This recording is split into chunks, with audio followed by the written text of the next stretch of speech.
We are just waiting. Hello, hello, hello. We're waiting for people to filter in. Come on, cat ladies, cat daddies, cat chaps, and our uncatted allies. Come on in. We're just going to let this get revved up and warmed up so we can make sure that we're actually going live on everything that we need to be going live on. Here we go. Let's see. Are we going? Are we go? Yes. Okay. We are live here and we are live there. Welcome, everybody. Hello, Gritty Kitties. Welcome to our monthly live stream recording of Catty Chats podcast, where we talk to people working to make things suck less in new and interesting ways. I'm Blaire Postman. I'm the founder of Cat Ladies for America. I'm also your host.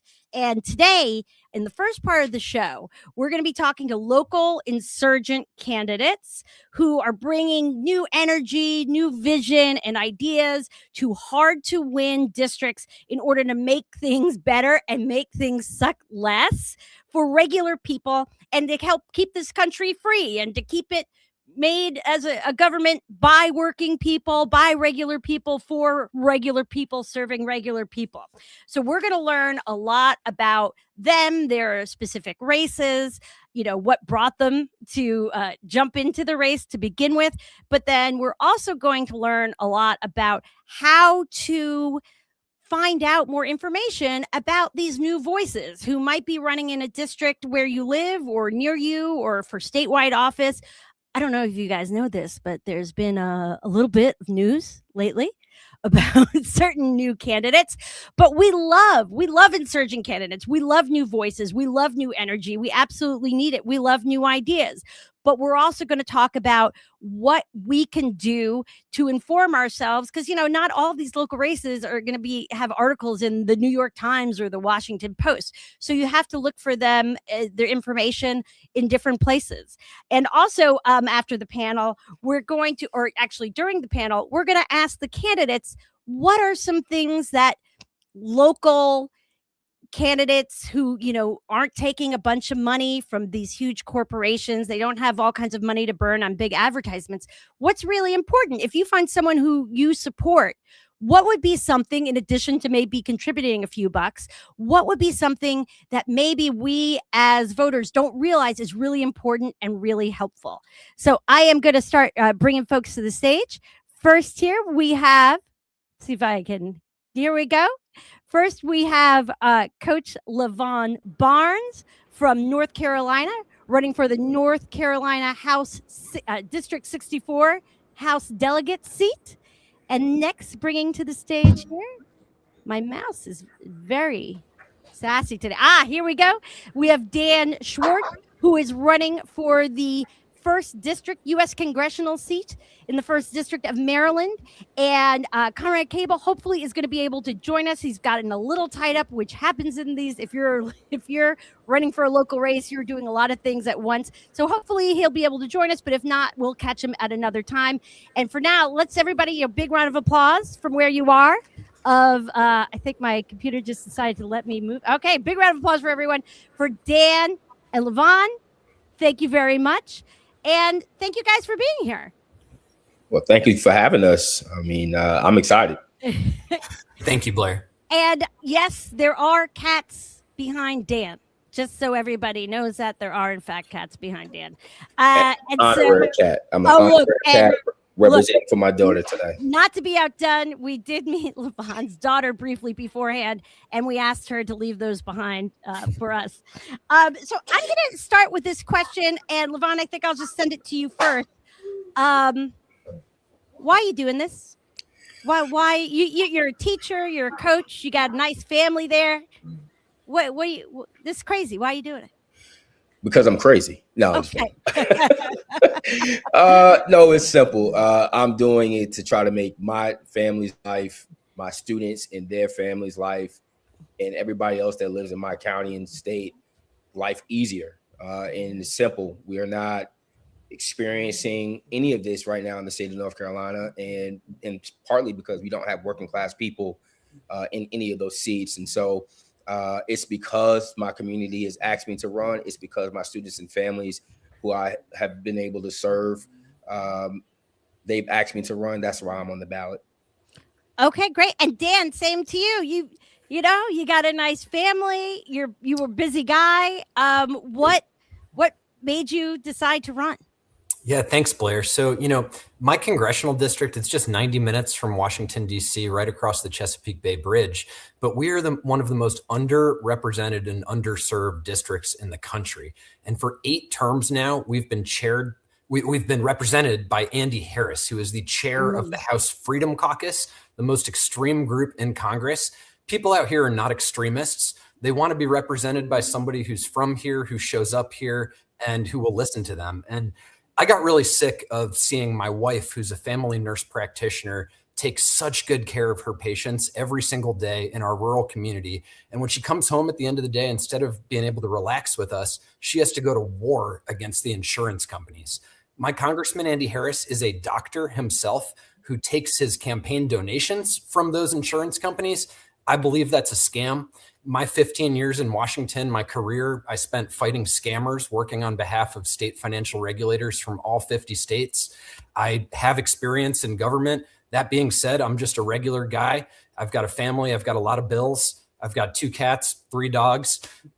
And I think we need more regular people in Congress. Amen. And I showed, just show it again. This is where, because, we think about all these big cities and everything. This shaded in area is the part of Maryland that Dan represents. It's an enormous geographic area. And then I'm going to take that down if it lets me. And then this is, I had to make my own. There wasn't one readily available.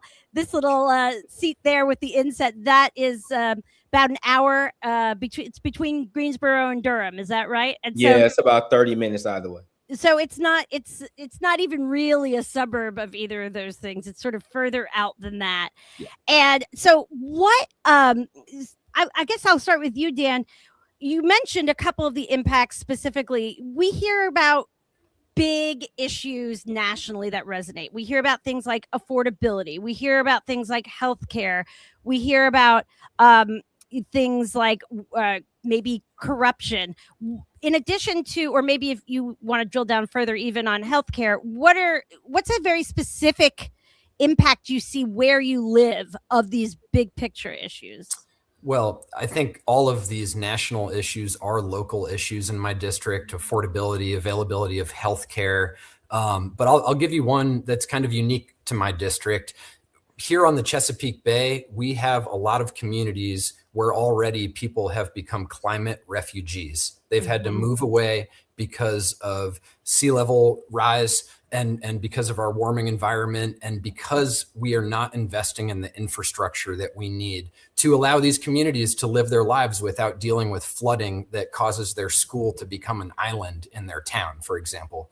And when the city of Crisfield in the southern part of our district was hit by Superstorm Sandy about 13 years ago, and it was underwater, Congressman Harris turned down disaster relief funds that were offered by the federal government. And in the big, beautiful bill, he worked as hard as he could to zero out $36 million that had been allocated bipartisanly by Congress, because Congress knows that a flood doesn't care if you're Democrat or Republican. And they know that every $1 you invest in that is going to save $6 down the road in disaster recovery. So, that's a unique issue that my district feels maybe more acutely than some others, or feels it similarly to any other district that has a lot of waterfront. But, we need to invest in our communities regardless of who lives there, whether it's a Republican town, a Democratic town. We're all Americans. And when you mentioned something like the bipartisanship of natural disaster, I mean, it's a lot of people used to think of mostly beachfront areas of being susceptible to that. I was talking to LeVon before we got on stage here. I lived for many years in Wilmington, North Carolina, which is very southeastern. I lived less than a mile from the beach, where a hurricane came on one of the last years I was living there, straight, basically direct hit, but it was inland, more towards where LeVon is, that face those issues. And it's not as if the people of Maryland, I live in Maryland too, by the way, it's not as if the people of Maryland and your district specifically haven't been paying their taxes to pay into that. So that's really kind of shocking. LeVon, over to you. Like, what is something that is a big picture issue nationally, but what has a very specific, or how you see it manifest specifically in your district? Well, I think that we actually have similar issues. It's 1 year ago in one day away, I guess 1 year in a day, we got hit by Tropical Storm Chantal that directly impacted my district in Alamance County, and it flooded not just Mebane, North Carolina, where I actually live, but going all the way down the Haw River in Saxe-Baja. And what had shown is a lack of, we have a lack of funding, a lack of emergency preparedness. So those national issues do affect all the way down to the state, because things like Medicaid expansion, you know, we are in a rural area, and access to care here is an issue. And a lot of that is because of the cutting of those types of funds. So I mean, you know, we have folks who are 30 plus minutes from like a major city in the county, and we run out of ambulances all the time. You know, we have to actually go to Durham. It's so scary. Yeah, I mean, we actually have to go to Durham or Chapel Hill for emergency services, things like that. So like, and you're not that close. I mean, we talked about it a minute ago, but you're a good hour at least. Yeah, at least a good hour, depending on especially depending on the traffic. Traffic, yeah. And then I would say, like, you know, affordability is going to be a term that we will hear throughout the entire course of this conversation. I call it a cost of living emergency. People right now are facing cost of living emergencies in Alamance County and throughout the course of America, to be honest with you, because the lack of, you know, things like raising the minimum wage, the lack of making sure that, you know, women have, when they're giving birth, they have enough weeks for maternity health. Like a lot of these things, you would be surprised. The cutting of the Department of Education has direct impact here in North Carolina. So, and both of you, you know, live in rural areas of your states, respective states, and we saw the big. And you talked about this in some detail, Dan, based on your wife's work. But there's the big, beautiful bill. The biggest cuts, as I understand it, are yet to come in a lot of areas. And LeVon, how do you expect that to affect the hospitals in your area? Or I heard that there's a lot of closures possible. It's already affecting us. I mean, it's already affecting us. Just services. I mean, North Carolina has been, quote unquote, the laughing stock of America, because we were the only state as of like maybe, I don't know, 96 hours ago that did not have a budget. I was going to say the budget. So, and part of that budget was fully funding Medicaid for the rest of this year. Now, I want you to understand that the rest of this year it's less than 6 months. Correct. And so, how's that going now? Listen, it is a, if I could curse on here, it'd be a well, I'm not, yeah. But like, you know, it's a crapshoot out here, man. It's a lot of folks out here. My opponent, who's been in this seat for 14 years, is so out of tune and out of touch with the people of Alamance County. Is so out of tune and out of touch in his regressive ways that he's voted. I mean, he has voted to not really fund Medicaid until like maybe the other year. He's voted to cut out elections and make folks who are trying to cast their vote harder. And when we look, and by the way, just because I made the map, so I'm going to use it again. Yeah. If it lets me come up here, I'm looking at you there. Oh, look at all that blue. Look at all that blue around there. So you guys haven't had I don't think you've had a Democratic representation in the state house for since 2020. So like 2022, actually, Ricky Hart. Yeah, you guys like to redistrict every 3 to 6 weeks. So it's literally. It's complicated. Literally. So we have had a representative in District 64, maybe ever. In District 63, which is the next district over that represent, we had Ricky Hurtado in 2022, and then they gerrymandered it just to get him out. Like literally just inverted the districts just to get him out. But we are the only red county from Raleigh to Charlotte up I-8540. And then I'm going to ask Dan this question too. But so we're talking about some of the things that kind of suck right now. What your leadership representing your districts is not doing. And we've just kind of touched on the surface. But now you're going to make things suck less. So, for example, LeVon, whether it's healthcare or affordability or something else, what can you from the State House do? What is part of your agenda? What is an idea that you have to make things suck less? Well, number one is fully funding public education. We are number one. North Carolina is number one in business in the United States, number 46 in what we pay teachers, and number 50, dead last, in how we fund education. So we know that businesses are going to want to come here. They are here, but yet if you don't have a thriving school district, public school education system, then they're going to bring in everybody else except the folks who live here. That's one thing. And then the other thing is a fair wage tax. Right now, the North Carolina legislature has awful constitutional amendments on the ballot this November that look really good. And one of those is capping income tax and property tax.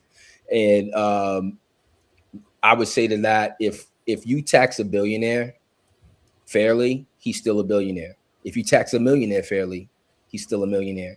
But taxing a billionaire the same way that you're taxing someone who's getting paid hourly is disgraceful.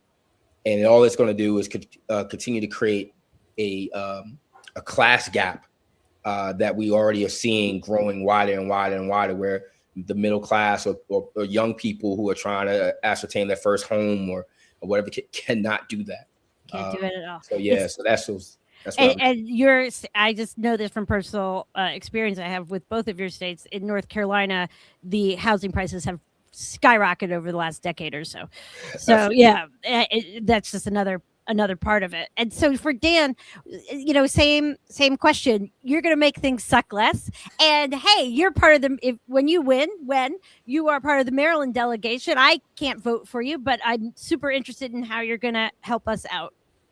Yes, great question, Blaire. I'm going to give you a few things that I'm going to do. Sure. One, following on the education point, I want free lunch for every kid in school across the country. There is no reason that we are the wealthiest nation in the world and we can afford to bomb kids overseas, but we can't afford to feed them in our schools. And my congressman just presided over a farm bill that cuts $260 billion from the SNAP program over the next 10 years. That is food that our kids need in their bellies to learn in schools, food that pregnant women need in their bellies to have healthy pregnancies, and food that our older people need to be able to stay healthy. So that's really important.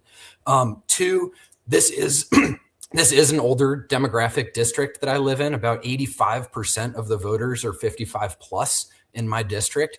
We need to protect and strengthen Social Security for the future. There is no reason that people that make less money are shouldering the greatest burden. And so therefore we need to scrap the cap and make everybody pay their fair share when it comes to Social Security so that we can have a program that still exists in the future. And finally, I really need to work on rolling back a lot of the damage that was included in the Big Beautiful Bill, because when you put together the cuts to critical services in the Big Beautiful Bill that people rely on, and when you put together the president's tax plan, and when you put together the president's tariffs, all of which are supported by my congressman, a lot of people in my district are going to go from just teetering in middle class to poverty. 1 in 4 people in my district rely on Medicaid, and half of them are children. So to have a doctor who's trying to cut as many people off Medicaid as he can representing us, I think is really reprehensible. And I just want to put up, because we're getting comments in the chat here, just relating to what you just said, Dan. They're really screwing over their own. I've changed the words a little bit. Their own voters, their own rural voters, and they're really it's as if they do not have to answer at the polls sometimes. And I wanted to show something too about the state budget for teachers in North Carolina. Sarah is our one of our chapter co-captains at the Raleigh-Durham chapter, just talking about how the health plan approving basically teachers it looks like teachers are going to have to pay more for their health insurance that they get. Is that what it sounds like? Yeah, that literally just dropped. It's so convenient that dropped right after they passed the budget where they quote unquote gave us a raise, but the raise is not across the board. They gave public education. Shout out to Sarah. I teach in Durham, so Raleigh Durham chapter. That's what's up. But yeah, we're gonna get you some cat ear merch so you can really. Yeah. So they passed the state budget. They passed the 8% raise. Now, most people would look at the whole number and say, "Oh, 8%. That sounds really good." But it's a caveat. It's over 2 years. Our budgets are biennium, so like we don't budget every single year. They budget over 2, so that's 4% here, 4% here. What's inflation right now? It's over 4%. So the beginning teachers got a good, nice little bump, but veteran teachers like myself, who are entering my 24th year as of tomorrow, to be honest with you, our wages are actually going to lose. Well, I'm losing. I'm making less money, and then now when you rate our health, you make our healthcare costs more. Now I'm taking in less and less money because. Probably more work. Just a hunch. Yeah, I mean, literally, it is. It's a 5%. I come from a family of teachers. I am not a teacher, but I can play one on TV. And my hunch is that you will not be doing less work for that money. Teachers are never doing less work. Absolutely not. And then they dog and pony this budget where they waited till after July. They're not giving us any retroactive pay from what we did last year. So, like, in what world do you pass a budget and not retroact what workers have done throughout the course of last year and say, all right, we're going to give you this $1,000 bonus or this $1,000 one-time thing, which is going to be taxed. So it's going to be less than $1,000. And then you're going to rate, they switched our healthcare from Aetna. We were once at Blue Cross Blue Shield. Now we were with Aetna. And now we're going to go back to Blue Cross Blue Shield. So like, it's a lot of like, switching doctors. That whole thing. Yeah. I mean, it's going to hurt so many more people because they just playing. It goes back to what you said, Blaire. There's a lot of folks out here who are running for office that don't even have to leave their house.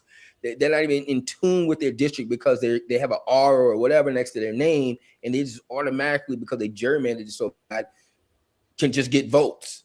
Well, guess what? Those days are coming to an end because their own people are pissed off. They are. And so what is, Dan, something that is going on in your district? It could be really small. It could be like one person doing it. What is something that you've seen in the community or ideas to help people that is inspiring to you? Great question. There's a lot of awesome stuff going on in the district. There's a lot of organizations that are trying to get food to people that need it. I talked about hunger in the district. A lot of it goes unseen. And I've encountered so many churches across the district that are trying to get together as much food as they can and giving it out. One of these churches in particular has recently opened a shelter in Salisbury where people can come. It's not an overnight shelter, but they can come and get some coffee, get some job training, get off the streets, seek some advice from people who can give some coaching.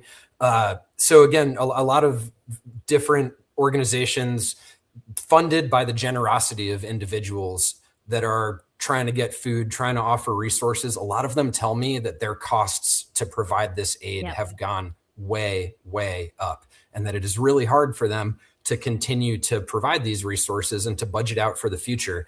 And we shouldn't have to rely on the goodness of people's hearts to help the most vulnerable people in our communities. What could you do with the cost of not really fixing one reflecting pool? Probably a lot. Mm-hmm. Probably a lot. Well, and it's at once really inspiring to hear the stories of the people in your district doing stuff, and it's really important. And we are very big here promoting mutual aid. But I think the more people realizing they have to get involved with that, and the more they're taking money out of their own pocket, the more it's actually showing them how their governments or their representatives are failing them in these places. And they're happy to do it, but these are just normal people with regular jobs and who are spending now their weekends and so forth, helping their neighbors. And it's actually great. And we love it. But also they now have an insight into what is not being done.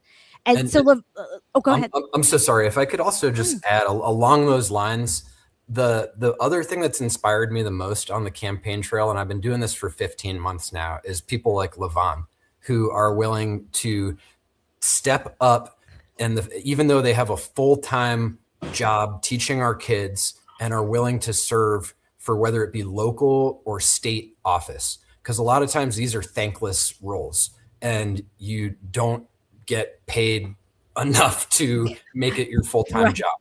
Yeah. And so, LeVon, thank you. If I've learned anything on the campaign trail, it's people stepping up for local and state office are really doing the work that makes a difference the most in people's day-to-day lives. And what you really need are strong federal partners. And that's what I hope to be.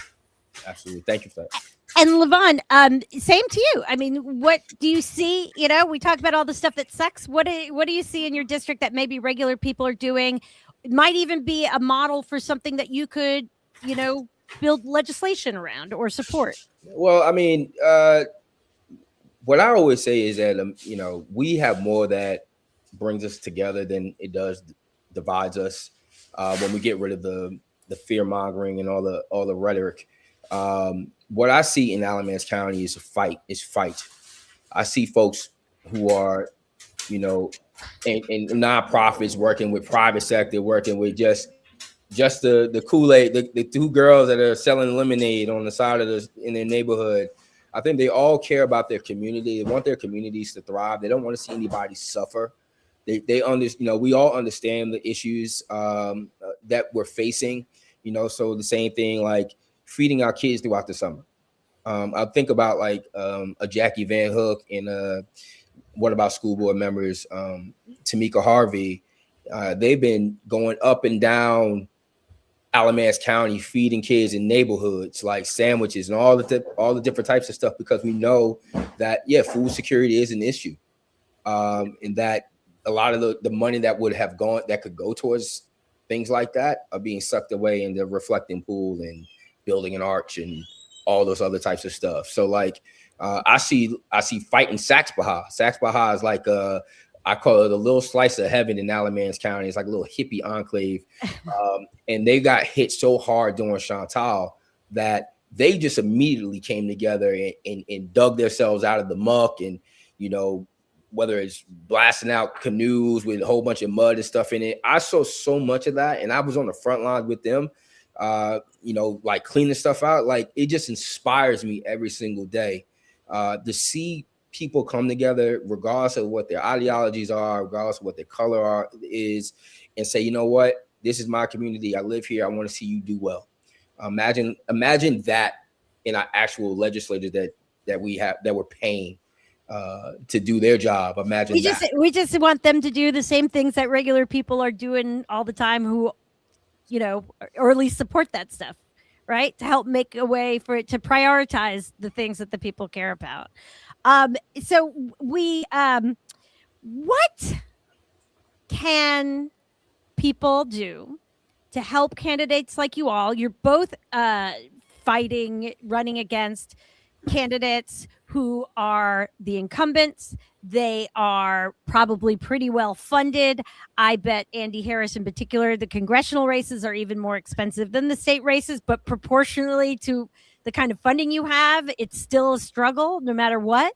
And what can people do in addition to donating, you know, going right to the website so they know exactly who they're donating to, and, you know, that's going to the campaign for real. What can people do that they may not realize is actually a big help to campaigns like yours? Dan, I'll start you. Well, in addition to money, which is obviously important, you know, my opponent is taking all of his money from large corporate donors and extremely wealthy individuals. He's raised about $2.3 million. He gives a lot of that money to the members of his Extreme Freedom Caucus.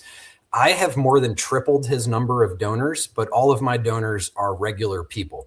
And we're going to catch up based on regular people. My one-eyed cat, Toodles. Yes. I'm sorry, I'm bothering him in his nap right now. No, demand it. We actually demand it. This guy right here, my buddy Toodles, has raised over $125,000 for the campaign, because we realized, you know, send out a message from Toodles.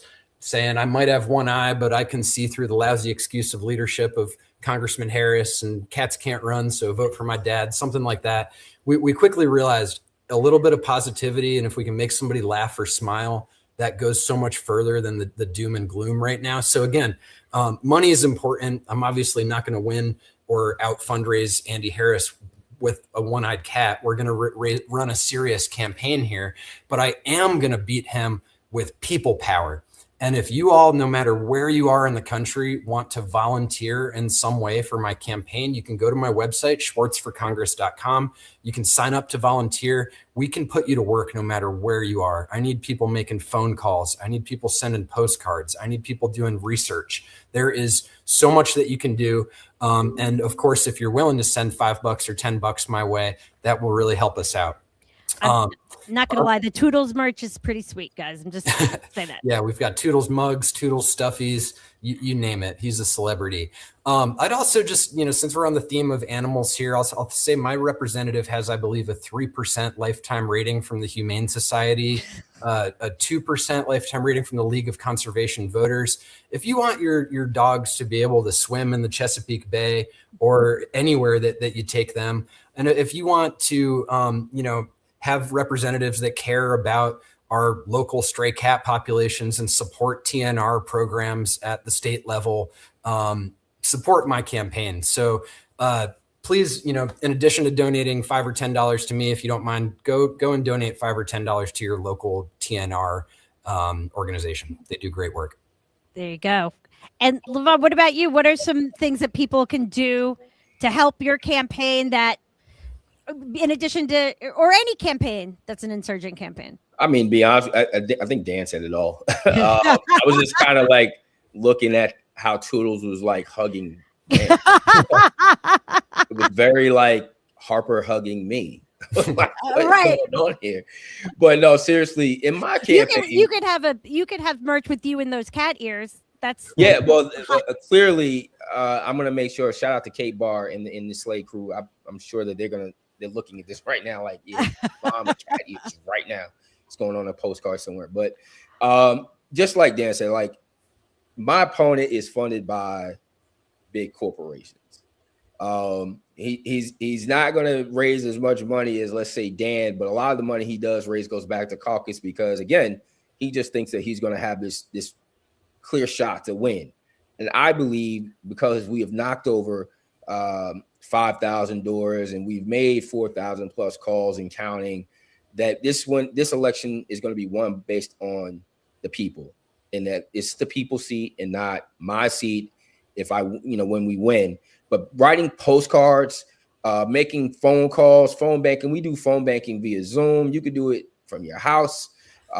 If you want to do postcards and send postcards out, we can give you addresses. All of that stuff matters. Outside of, yes, I definitely feel like, Dan, I know we're going to get to donations, but $5 to $10, I think there's almost 870,000 people that follow you or in and around that.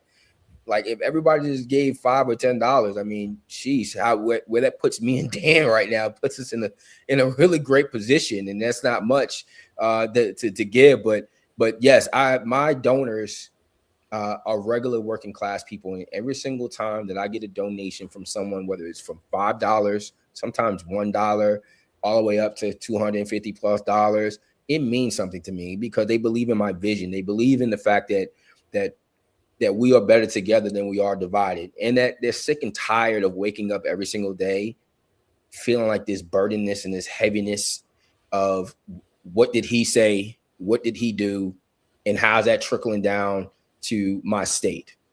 I want to make your life easier. I want you to wake up and not have to worry about, do I have to work all 4 jobs to survive? My campaign is based on kitchen table conversations that normal, everyday, hardworking folks have. And the only way that can translate into a reality is getting like Dan and myself and others in. We got to get to a point now where it's less about the corporations and more about the people. And so helping me in my campaign, honestly, it comes down to, hey, if you're going to travel to North Carolina at any point in time, come holler at me. If you're going to kids applying for colleges in North Carolina, come holler at me. If you can write an email or send an email out to a whole bunch of people that you know in North Carolina or in around, do that. All of that stuff matters, believe it or not. And so that's great. And just so everyone is clear, first of all, we're going to be sending out all this information. If you haven't already, I'll put this up really quickly. If you sign up for our Substack, you don't have to pay. I mean, we do take voluntary donations, but you never have to pay for any of our content. If you sign up for us, when we send out the article version of this or post the podcast on Substack, you will get all the information, all the links to these, to their campaigns, whether it's to donate, whether it's to sign up to volunteer or do phone banking or whatever it is. And it's just Cat Ladies for America at Substack. And anything you want to know about us, if you don't remember it from this, if you go to catladiesforamerica.com, literally everything is there. And so you can find anything that you need. But before we chime in real quick, I'm sorry. Sure, go ahead. I know that another huge way that you can help me and Dan is following our social medias. Oh, all of our social medias. I'm going to follow Dan tonight and make sure that I shout Dan out. But like, if you follow us on social media, and all of my social medias are pretty much LeVon for NC, from TikTok to Threads to Instagram. It's all that. If you're on Facebook, it's Coach LeVon Barnes. Yeah. But like, if you follow us and you keep up to date with what we got going on, that helps us tremendously. And yeah, and we've just posted up again y'all's information with those with the social media handles. That's also going to go out in that article. Also, if you like go to I follow these guys. So if you go to Cat Ladies for America Instagram, for example, you'll find them in there in like who we follow. But we'll be putting those up throughout the night. So before we let these guys go and get to our action part, which we are going to be giving resources about things like where to go, what are Toodles' most burning political? Look, Toodles, like all cats, is more of believes in monarchy.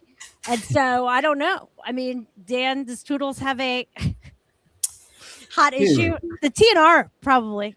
Well, he keeps telling me I should get rid of the dogs. I don't know. Yeah, it's so divisive. I'm kidding. Such a divisive. Yeah, they get along just fine. Although we have been pitting them against each other with fundraising. Right. I'll say my a little wife, competition. It's like a Girl Scout cookie sale. Yeah, nothing wrong with competition. My wife is 7 months pregnant, and Congrats. I think both of the cats are starting to realize something is up. We're having our third little one. Congratulations. And, thank you. We're having a little girl. I'm really excited. Oh my God. Is this your first girl? It's our first girl. We got two little girl boys. Dad. You'll change your life. Girl dad. And I think we're future stopping cat lady at 3.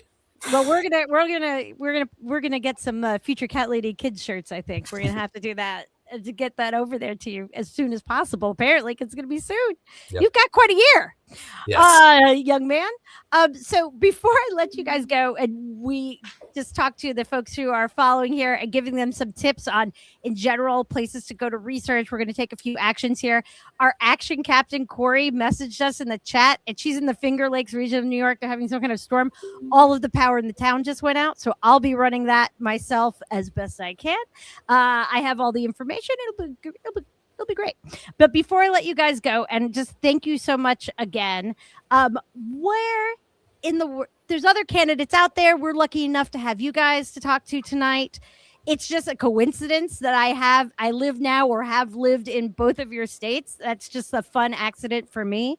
But is there another candidate at any level of government? It could be it could be school board. It could be state, senator, U.S. senator, who is running somewhere. It could be near you or across the country, who has an insurgent campaign, who's trying to bring new ideas, new energy, maybe has a bit of a tough district, or maybe a tough incumbent who hasn't done much in a while, that you would like to recommend. LeVon, why don't you go first? It's tough to narrow to one. Okay. Well, I gotta like stretch it.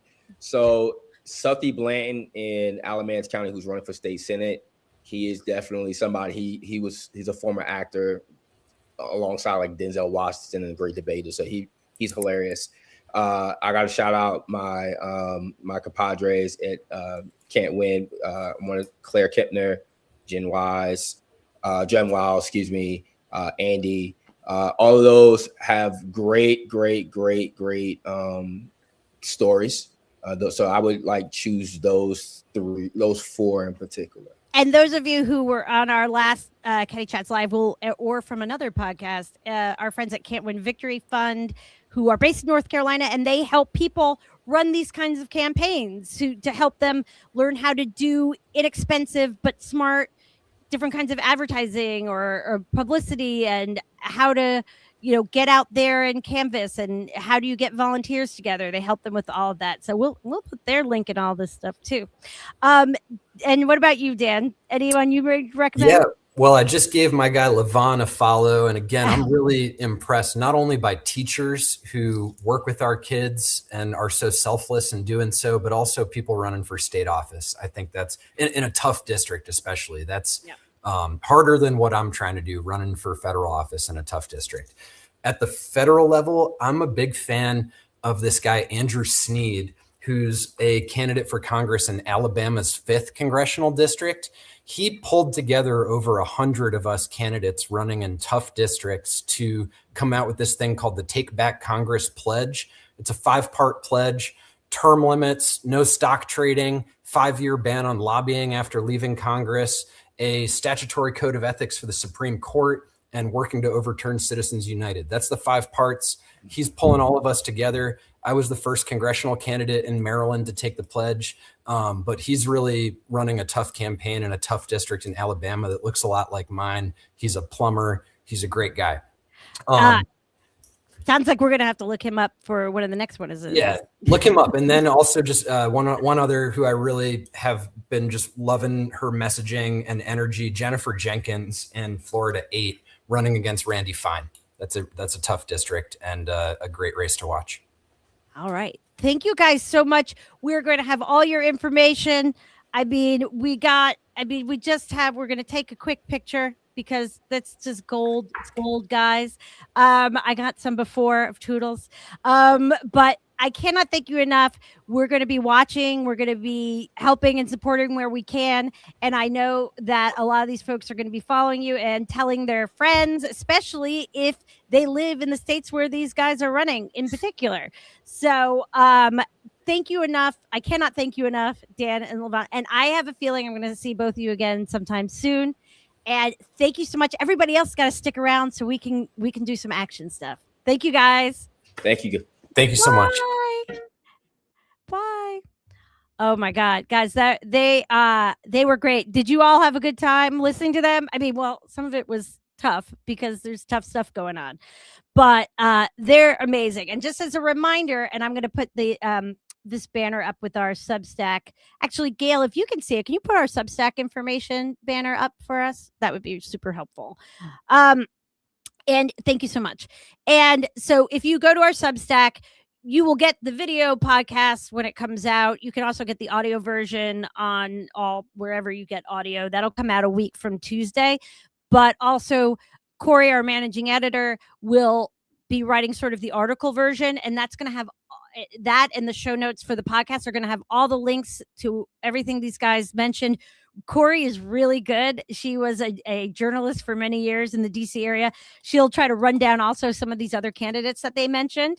And then now we're going to get to the part that's kind of the action. This is going to be the action cap part, because we want to learn about our candidates. So we don't have situations like maybe some of you might remember from last week with Graham Plattner in Maine. A lot of people, when they started to hear about, we'll just,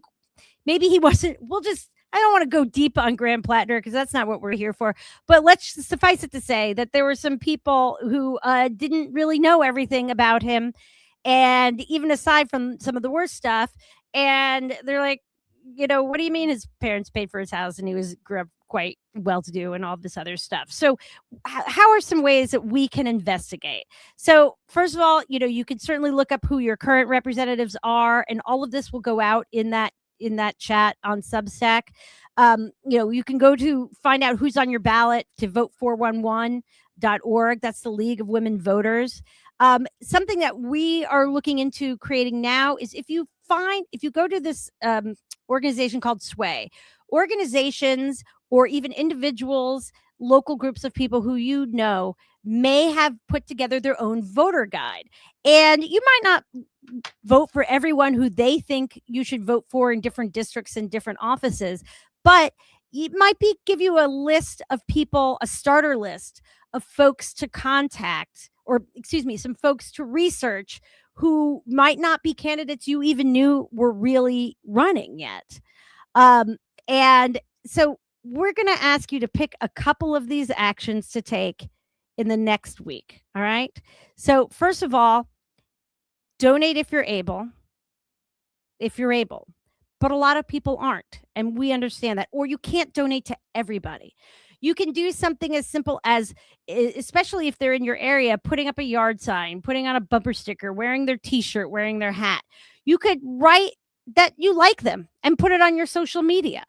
You can write a letter to the editor of your local newspaper. If you want to go and do a little more research on some of these candidates, you can also go to integrityindex.us. integrityindex.us. And if you go to that website, they will tell you sort of their methodology of picking different what it is that goes into their index number, whether somebody's getting a D- or an A+. They tell you all the different kinds of things they look at when they're coming up with that. So it's not just a number and you don't really know what they're using as parameters. Here we talked about what we could do besides donating. And among other things, you can do that postcard or letter writing.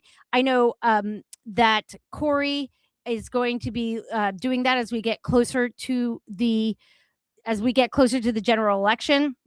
Now, both North Carolina and Maryland are done with their primaries, but there are about 20 states that still have primaries yet to come. Places like Minnesota, Wisconsin, Arizona, many of them. Tennessee just had. Many of them are either this month, and then a lot of the New England states don't have primaries until like late August, early September. I think Delaware is the last one in kind of late September. Now it's a very small state, and I get it, but don't sleep on these primaries. It's so important because it's not just about, the biggest race I was involved with here was a primary in Maryland, because in Maryland, like a lot of states, the primary sort of can have a big determination on who's going to win the general election. So I really can't stress enough that you need to go, if you go to vote411.org, which is the League of Women's Voters site, you can see exactly when you have to register for the primaries by, what lots of new rules out there. You can see what all the rules are, when the mail-in ballot has to be postmarked, everything else. So all of that information is there. But if you've missed your primary or you missed registering, go now. Go look. It's we need to be doing this way before the general election, just because there's people trying to pull shenanigans. And so far, actually, despite all the bluster, they decimated the Voting Rights Act. But when it comes to things like getting rid of mail-in ballots or needing to have like your retina scanned in order to register to vote, that stuff hasn't actually, gotten very far past the courts. So go now and see what you have to do to make sure you're registered to vote. And vote411.org is an excellent place. It's got literally everything for every state. And we looked into making something. We're like, why bother? This thing, vote411.org is fantastic. And if you're feeling, we like to talk about indoor cats and outdoor cats. So if you're an indoor cat, you might be more like doing a phone bank, or maybe you're writing postcards, or maybe you're posting something on social media. But if you can make calls, and if you are set in your area, you're not worried about the election where you are, you should still vote. You should still do all the things, support your candidates, because you just never know. But you can also, phone bank for, the state next door, or donate $5 to somebody in a different district or a different state, or host a fundraising party, or let the candidate come over and, do, a little meet and greet at your house. I mean, they would be so grateful if you would do that sort of stuff. Now, Corey had a whole thing planned of us taking an action. And unfortunately, as I mentioned before, Corey's electricity and all of where she lives, her entire town has gone dark.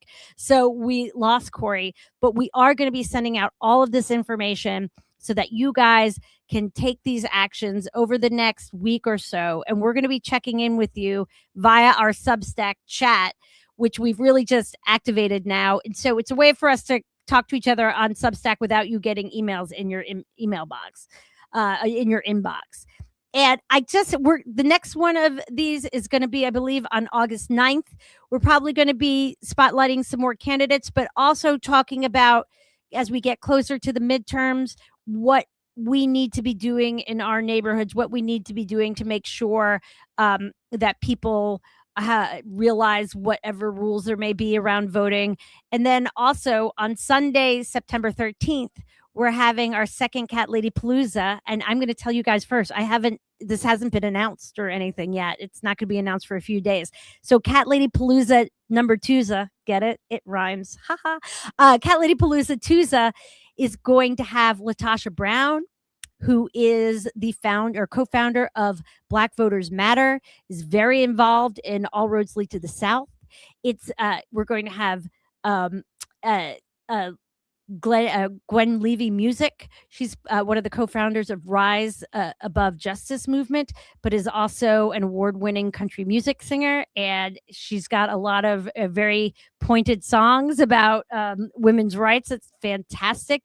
We are going to have Trevor from My Cluck Hut, the soap people, including the Stormy Daniel soap set. If you don't know My Cluck Hut, please go visit them on Instagram and elsewhere. They have an enormous following. Their products are very, very popular, but also they're going to talk a lot about how you integrate, standing up for things you care about in your business, in your day-to-day life. And then we're going to have a certain cat lady who talks about a couch a lot, talking about a certain lawsuit. We're going to have Amanda from Cats on the Couch come, and she came last time. She was part of the Joyful Resistance panel, but she's going to talk about the ACLU, the case that the ACLU is helping her with when JD Vance would not allow her into a public event. And that's just a few of the people we're going to have. So keep that in mind. You can find all that on Mobilize. You can go to our website and find out all the information and to sign up it's free, but to RSVP and get the link. And I'm just going to hang out here for a minute since I have extra time, since Corey's in a blackout, because it has to be something every single live stream. But let me know. I'm going to sit here for a second. If anyone has any comments or any questions they have, I will sit here for a minute. But otherwise, please go to the Substack and keep your eyes out for these ideas. And we're hoping that people will report back to us before the next live stream on, I believe it's Sunday, August 9th, and tell us what you did and tell us what idea you had that we haven't thought of. And you don't have to wait until the next thing. You can DM us. You can send us an email at meow@catladiesforamerica.com. Tell us what you did. Tell us who you followed. Tell us who you discovered when you started researching folks at integrityindex.us or at sway.co. Tell us who you discovered and found. And you can find all that stuff at catladiesforamerica.com. All right, guys. I am so happy you were all here. Please keep an eye out for all of this. And I saw somebody saying we do need to talk about Graham Plattner and how that happened. Oh, yes. That's it. That's the coincidence of this event. This was already our planned idea of what we were going to do, but and I've talked a fair amount about it on social media. You can see my stuff, but part of it is that there was a lot of money raised by a lot of. This is my point of view, not only my point of view, but there was a lot of money raised by consultants who weren't very experienced, weren't really on the ground, didn't know the people, didn't do a lot of vetting, and then they spent a lot of money propping them up and had some connections in order to help prop him up and to sort of hide some of the things that were issues. And that money overwhelmed the ability of information to get through to a lot of folks, because it's really difficult to get outside your algorithms. And that's why we're asking people to do things like go to integrityindex.org, go to, I don't know if she put it on here. There's the states. I'm going to find it right now. What do I care? That's my live stream. I'll look at it right now. Oh yes. Go to statesnewsroom.com. I'm going to put this in the chat here. Why not? Hold on. You can't tell me what to do. Here we go. Paste it. Boom. If you go to statesnewsroom.com, and this is just a jumping off point for people, I'm going to create a banner and put it on here. Look at me go. Look at me go, guys. Here we go. We'll show it. There we go. If you go to statesnewsroom.com, you click on your state. They is a nonprofit organization. They have nonprofit newsrooms dedicated to every single state in the country. And they will, if you go there and then put in their search bar something like voter guide or candidates, there's a lot of information about very local candidates and very local races in every single state in the country. And so you're not trying to look at these big picture profiles, in the New York Times for your local people, but also, even if they are doing those on your local people, maybe that's not getting at what you really need to know. So one of my new things to tell people is to go to statesnewsroom.com and then click your state and start poking around, looking at the election coverage and the candidate coverage, because they get down to the real nitty gritty. So yes, we do need to talk about it, but I didn't want to take away from the proactive stuff. If you go to Substack and Instagram, you'll see some of my very pointed comments about it.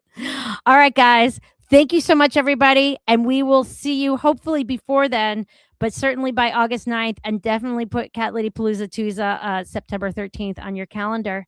Claws out. Wow.